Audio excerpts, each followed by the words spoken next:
I'm Stacey Granger. I am the deputy here. I'm one of the Senkers as well. So one of the things that we do really well at Ellesmere is we have the core books, core story times.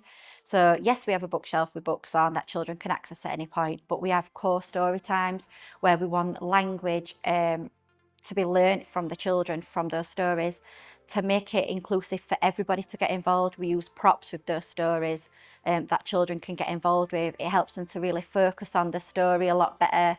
You know, like doing about Winnie in winter, the children are being able to put hat, gloves, scarf on Winnie the Witch, snow boots. You know, by seeing those objects, the children can actually relate to them and put a name to them, or even if they can't verbally say that themselves, they can actually realise what it is when we're saying that in the story and make that story come alive.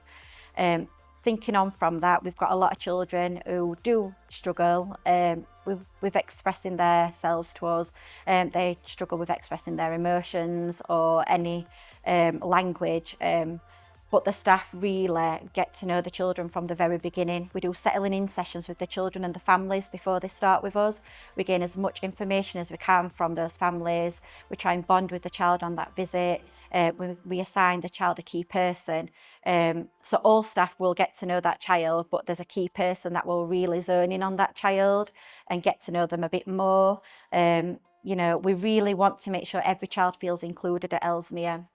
That's a really big part of it because it's something that we really care about, everyone being included, because not every child gets to feel that way, and that's what we want.